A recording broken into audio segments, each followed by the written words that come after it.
Bienvenidos a Galería VIP. Si a ustedes les gusta la música de gruperos, el mundo de la artisteada, hoy vamos a platicar con Edmundo Pérez, un periodista que recopiló varias historias sobre los asesinatos de los artistas que están involucrados de alguna manera en su historia con el crimen organizado. El libro se llama Que me entierren, con narcocorridos. Muchas gracias por estar aquí con nosotros. Cuéntanos cómo fuiste recopilando todos estos casos de los Tucanes, del Chaca, de Capaz de la Sierra, todas estas historias. Bueno, antes que nada, muchas gracias por la entrevista. Y bueno, este libro surge ya, la idea hace un poco más de 2 años y medio, a raíz de que tras el asesinato de Valentín Elizalde en el 2006 en Reynosa, Tamaulipas, un año después ocurre la muerte de Sergio Gómez, el vocalista de Capaz de la Sierra. Y a partir de entonces, estos dos personajes como que han sido los más recurrentes en los medios de comunicación, en las crónicas periodísticas siempre, sobre los primeros gruperos que fueron asesinados y los que más se mencionan.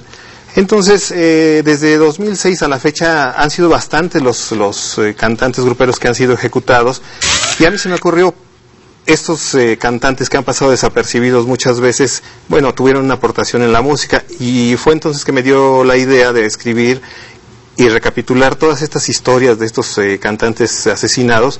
Así surge este libro que es Que me entierren, con narcocorridos.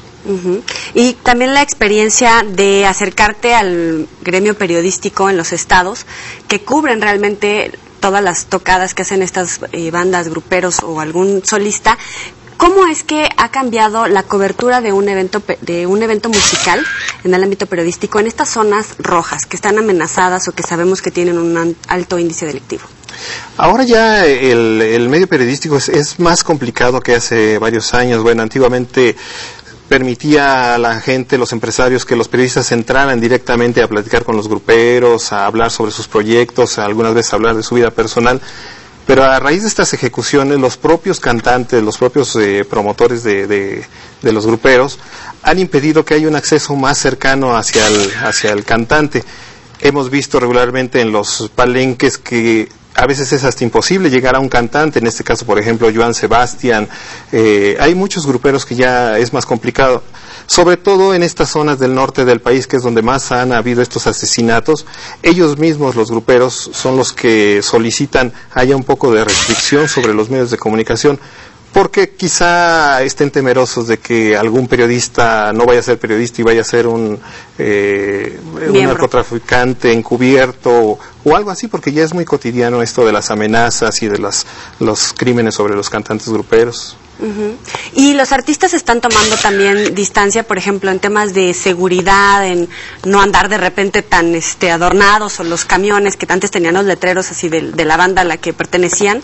¿Sigue siendo así o han cambiado? No, sí, esto ya es un fenómeno que se está dando más recurrente. Hay bandas muy importantes que gozan de mucha seguridad, mucha popularidad, que es como la banda El Recodo. Ellos todavía permanecen con este ritual de llevar camiones con el logotipo del grupo adornando su autobús, pero hay muchos gruperos que de alguna manera han estado tocados por alguna situación de estas violencias, y ya actualmente ya no se acostumbra en muchos utilizar los rótulos en los camiones.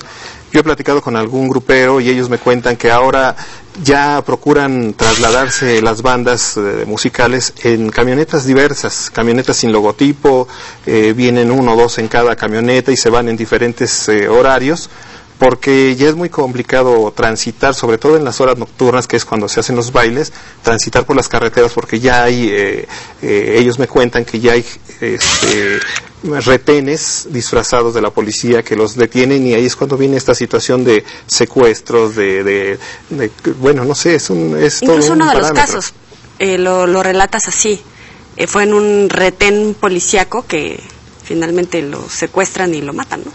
Efectivamente, ese es el caso de Sergio Gómez, el cantante de Capaz de la Sierra, que el boom se da a raíz de que lo detiene un retén supuestamente de la policía, y se lo llevan, y aparece a los 2 días asesinado y torturado en una de las carreteras de ahí de Michoacán. Pero lo que yo he podido encontrar con gentes que estuvieron cerca de él es que en algún momento él había recibido ya amenazas, y no eran recientes, ya tenían mucho tiempo, algunas un año de anterioridad, porque él, a pesar de ser originario de Michoacán, de Morelia, Michoacán, su carrera la hizo básicamente en parte de los Estados Unidos, pero bueno, en México tenía muy buenas contrataciones, y en Morelia, Michoacán, un año antes de su muerte ya lo habían contratado y le habían hecho una primera amenaza para que no se presentara ahí, porque le estaban ya pidiendo un derecho de piso. Alguna gente de algún cártel le había ya exigido una cantidad, y un año anterior, de todas maneras, él se había presentado. Cuando pasa un año y viene nuevamente otra invitación para presentarse en Morelia, a él le ofrecen un jugoso contrato, promoción en radio, en medios de comunicación, y él pues, desde luego lo acepta, porque ya ha pasado un buen rato de esta amenaza. Firma el contrato, le dan una cantidad bastante buena para tener ya el contrato amarrado. Pasan los meses, y cuando ya está a punto de llegar a esa fecha, empieza a recibir las amenazas de que no se presente porque no quiso pagar un derecho de piso. A pesar de todo, él no podía echarse ya para atrás, porque ya había recibido un dinero, tenía firmado un contrato, había ya publicidad que se estaba haciendo, y él insiste en presentarse en Morelia, Michoacán. Todavía Humberto Durán, que era el cantante de la segunda voz de Capaz de la Sierra, platica que unos días antes Sergio Gómez le comentó a él que él ya se sentía muy satisfecho hasta donde había llevado su grupo, y que si le pasaba algo él ya se sentía feliz de morir, porque sabía que su grupo había llegado al límite artístico donde él lo deseaba. Uh-huh. Ahí viene esa situación que él se presenta en el concierto de Morelia, y al salir es detenido en un retén, se lo llevan y aparece ejecutado. Esto nos liga, digamos, a estas versiones que se han circundado en relación a que presuntamente pudo haber sido ejecutado por algún cártel que cobró venganza porque no pagó el derecho de piso que debía. A él es el que le entregaron supuestamente una hoja durante un concierto como si fuera una petición de un fan. No, esta historia se remonta, es básicamente una de las primeras historias de un grupero ejecutado, que es Chalino Sánchez. Chalino Sánchez, esto ocurrió allá en el norte del país. Él, en ese entonces, en los años 80, no era tan difícil la situación de la violencia contra el cantante grupero, y él está cantando en un salón de fiestas que se llamaba el Bugambilias, y incluso yo pongo en el libro una dirección de correo electrónico de una página de YouTube donde aparece el video exactamente de algún aficionado que estaba ese día allí en el claro, baile, y lo empieza a graba la actuación, y justamente en ese momento que está cantando Chalino se ve cómo aparece una mano entre la gente y le entrega un papel, y Chalino la recibe creyendo quizá a lo mejor que era una petición para alguna canción, algo así. Y después de estarla leyendo, lo vemos allí en la imagen del video. Durante el general y el sargento. Exactamente, esa canción. Fieres. Cuando la empieza a leer, Chalino, se le ve su rostro como se torna muy preocupado. Quizá a lo mejor ya tenía alguna amenaza, o eso no nadie lo sabe, porque después de esa amenaza o después de haber leído ese papel, Chalino lo guarda en su saco y se baja inmediatamente del escenario y se va a su casa. Y en el transcurso es cuando lo detiene un grupo, supuestamente, nuevamente volvemos al tema, de un grupo de gentes vestidas de policías municipales. Como un retén. Pues no en un retén, pero le hacen la parada y lo quieren inspeccionar, y de ahí se desaparece. A los 2 días lo encuentran ejecutado con un balazo en la cabeza. Ese viene siendo, digamos, que uno de los primeros crímenes de gruperos que impacta, digamos, a la sociedad desde entonces. Otro muy conocido fue el del Chaca. El Chaca también, muchas de las ejecuciones no podemos puntualizar exactamente por qué fueron ejecutados, pero el sello con el que son asesinados nos puede ligar a alguna venganza o a algún relacionado con el narcotráfico, porque al Chaca, él venía de una presentación y de repente lo empiezan a perseguir un automóvil y le hacen la seña para que se detenga, pero él, previendo quizá que se trataba de un asalto o algo muy extraño, porque no era tan común o no es tan común que le hagan la parada en una autopista, acelera nuevamente su vehículo y el carro de los pistoleros que vienen atrás lo golpean en la parte de atrás, y entonces él comienza ya a ponerse desesperado porque dice esto no es normal. Pero en un momento dado, cuando lo golpean, él pierde el control del automóvil y va y se estampa contra un montículo de tierra que hay cerca de la carretera y se sale y ahí se queda estacionado. En ese momento, bueno, él ya empezaron a dispararle, le dieron varios disparos en la espalda y todavía moribundo, cuando ya se detiene el coche, uno de los ejecutores se acerca a él desde la puerta del conductor y le da un tiro en la cabeza, el llamado tiro de gracia, que esa es una marca característica de los cárteles que asesinan, el tiro en la cabeza como un ajuste de cuentas. Entonces, se levantaron indagatorias, líneas de investigación, pero nada se ha resuelto alrededor de él en torno de quién fue el que lo ejecutó. Hay indicios de que pudo haber sido un cártel o un narcotraficante por esa marca del tiro en la cabeza. Así es como se puede tal vez relacionar a los gruperos con el crimen organizado. De los gruperos que hemos tenido aquí en Galería VIP, siempre hacen referencia que tienen mucho cuidado con las fans, porque antes, si bien se bajaban y se tomaban una fotografía, ahora no saben si puede ser la novia de alguno de los líderes de estos cárteles, y entonces también ya empiezan a tomar sus propias medidas de seguridad.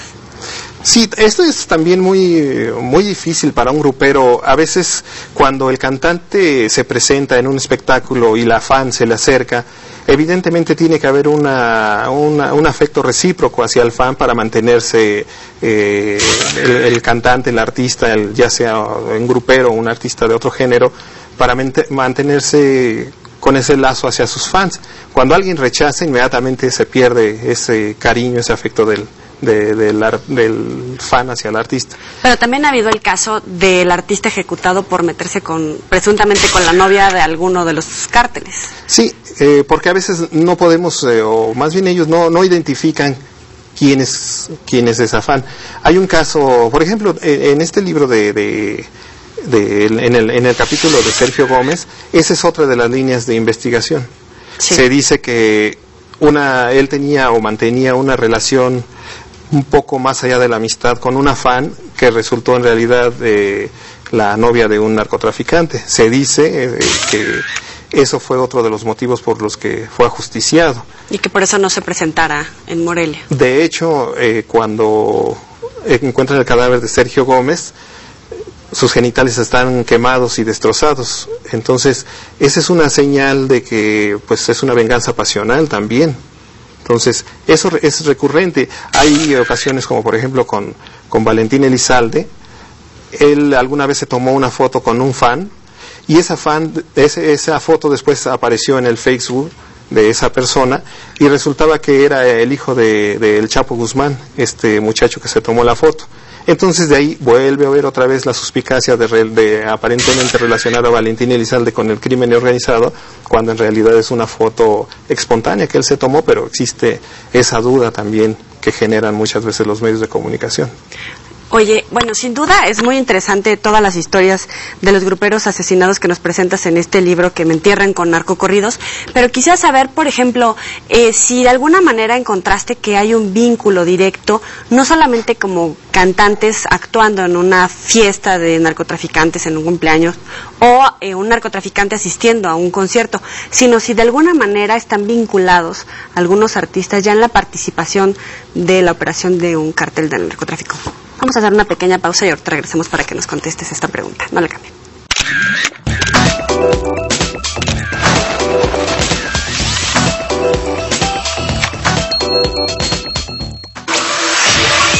Este jueves no te pierdas Sazonarte porque tenemos recetas deliciosas. Vamos a hacer una ensalada niçoise con res. También vamos a tener un sofrito de cerdo con piña y un dulce frío de elote que no te puedes perder. Esto aquí en Sazonarte, donde la salud de tu familia empieza en la cocina. Te esperamos.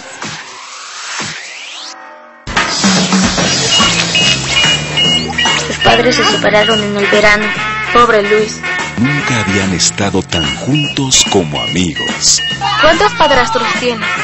Podría armar un equipo de básquet. Tu madre y yo hemos discutido muchas cosas y decidimos separarnos por un tiempo. Ser divorciado no te hace diferente. Bueno, no, pero te hace sentir diferente. Prepárense para lanzar la Operación Villa Separada. Videoclub Gourmet presenta El divorcio es lo mejor. Jueves 15 horas. Todas las emociones. TVC. Se siente.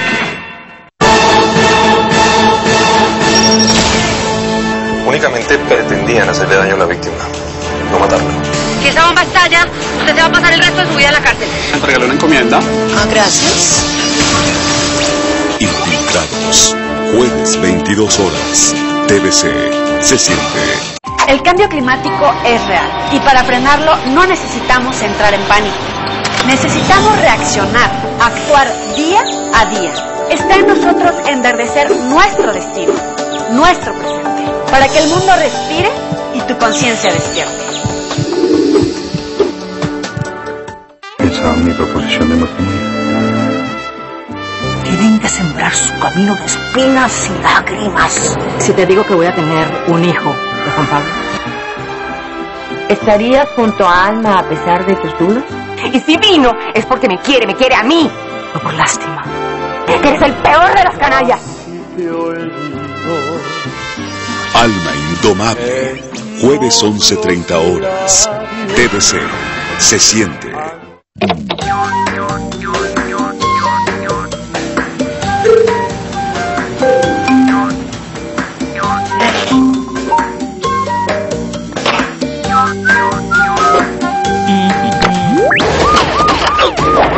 Robar señal de cable tiene consecuencias.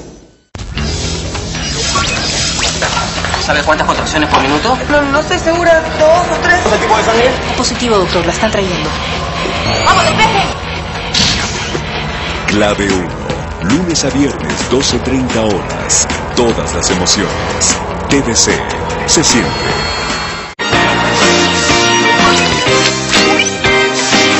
Estás viendo Galería VIP.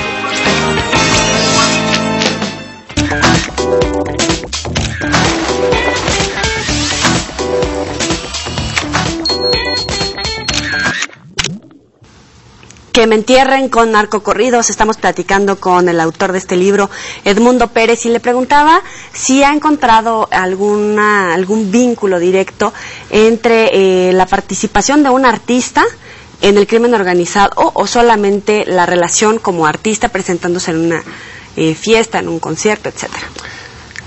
Bueno, la relación de un cantante con el narcotraficante tiene varias variantes. Una, ellos cuando se les ha preguntado que si realmente existe esa relación, ellos se niegan, porque dicen que ellos acuden a las fiestas a tocar y no saben con quién van a tocar.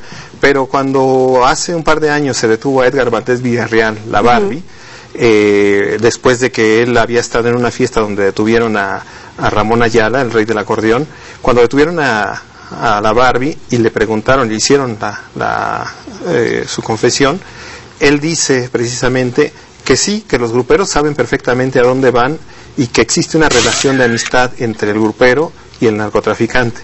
Y esta se da a veces, porque en este libro yo presento el caso de algún cantante grupero, que al inicio de sus carreras, muchas veces, como son cantantes regionales, son gruperos regionales de allá del norte del país, allá prevalece mucho la música de banda, y allá es donde más están los cárteles de narcotráfico.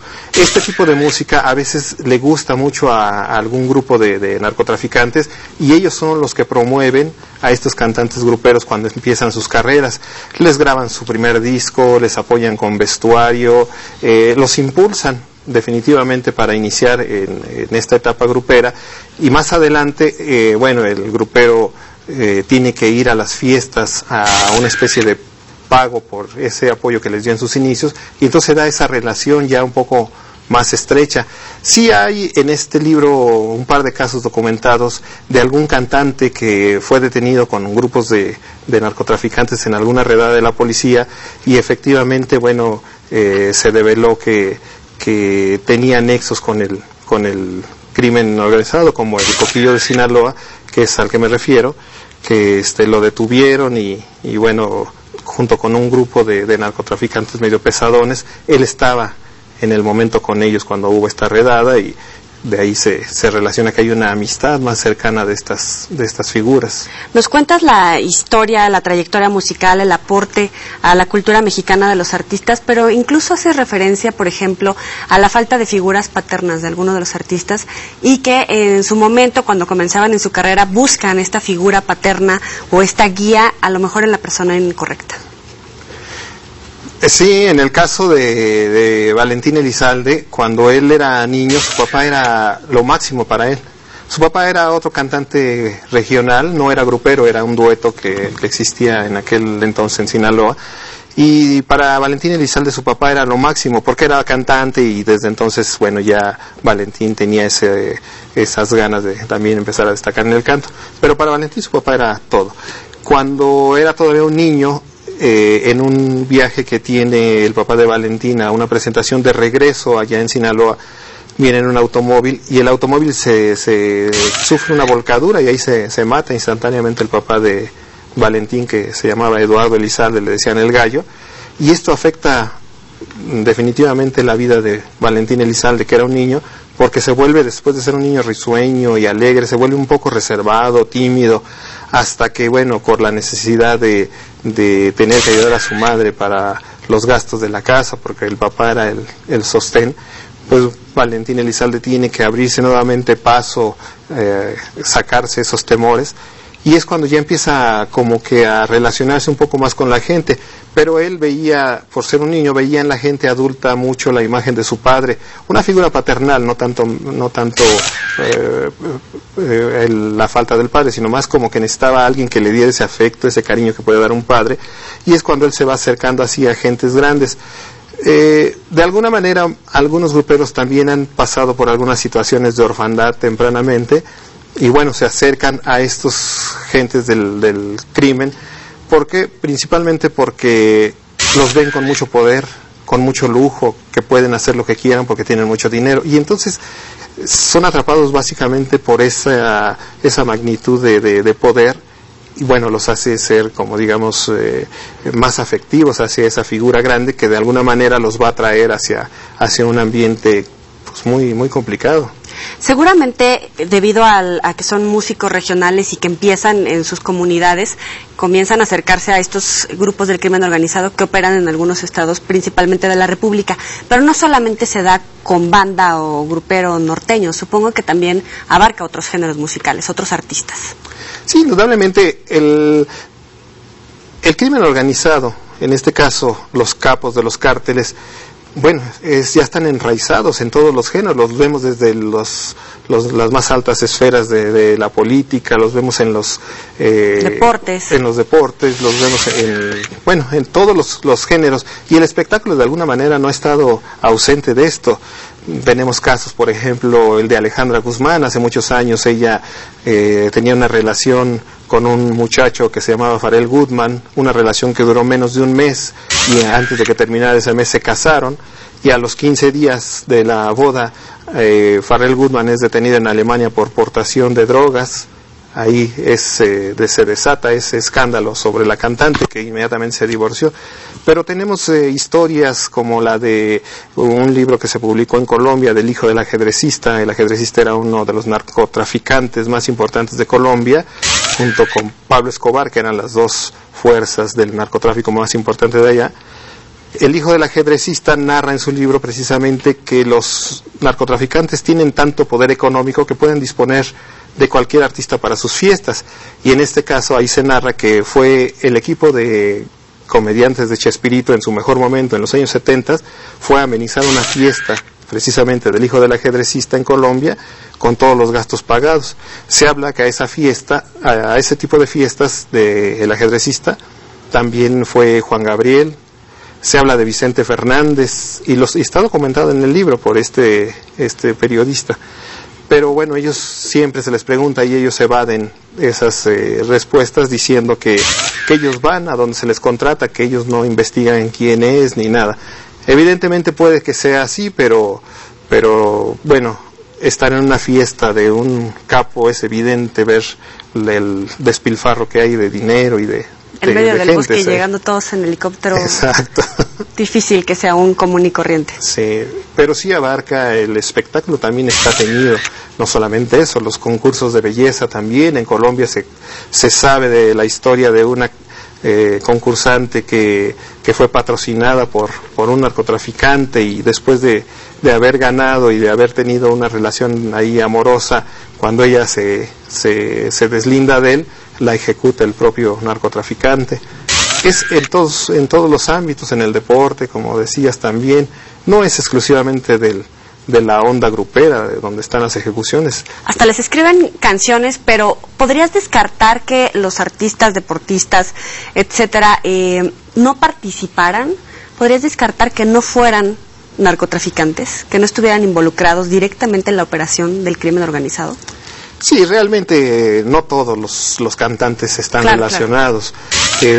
Hay algunos homicidios de este tipo de cantantes que no han ocurrido directamente por una venganza, han ocurrido porque han estado en el lugar equivocado, o porque ha habido una refriega y ellos estaban en ese lugar y les tocó, o porque alguien fue a ejecutar a una persona y esa persona se movió y estaba el cantante y le dieron a él.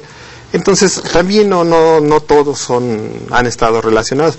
Es como te comento que estos archivos jurídicos de las investigaciones de los gruperos están cerrados. No hay más allá de una investigación que nos pudiera decir exactamente este sí estuvo relacionado realmente. Han sido detenidos algunos con grupos de narcotraficantes, pero no se les ha comprobado nada. Entonces han vuelto a salir. En el caso de, por ejemplo, de Ramón Ayala, no podemos asegurar que también él haya tenido alguna relación directa con el narcotraficante al que haya estado en la fiesta.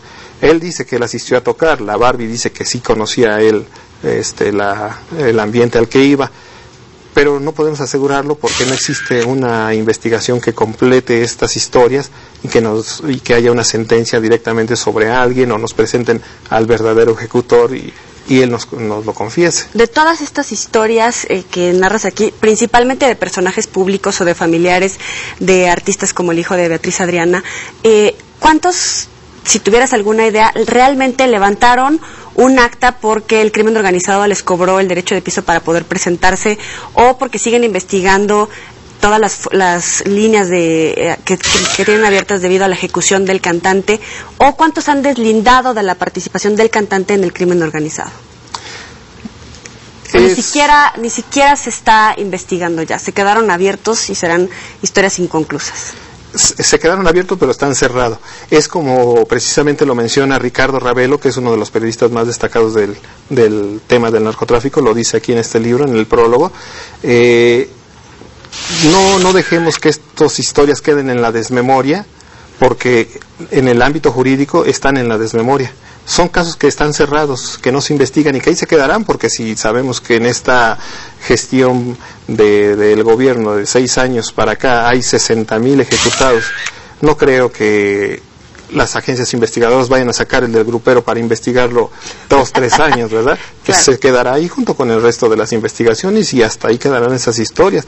Lo importante ahora yo creo que es presentar al público a través de este libro quiénes fueron ellos, qué aportaciones dieron a la música y bueno, cómo fue el homicidio, que seguramente se quedará permanentemente en el recuerdo como ha ocurrido. Sin embargo, también el ámbito periodístico ha marcado una línea en lugares donde ya no se investiga el crimen organizado porque se está jugando la propia vida en el ejercicio de la profesión.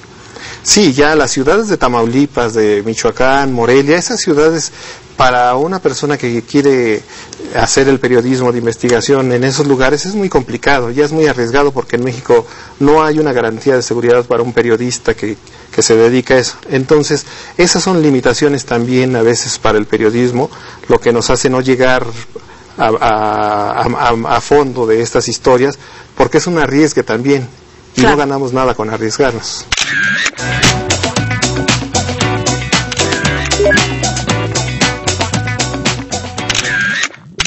Vamos a la sección de los 7 pecados. ¿Le parecería que lo hiciéramos los 7 pecados de los músicos, gruperos, artistas, pues, y el crimen organizado? Le voy diciendo cada uno. Avaricia. Joyas. Envidia. Poder. Ira. Celos. Gula. Ambición. Lujuria. Mujeres. Pereza.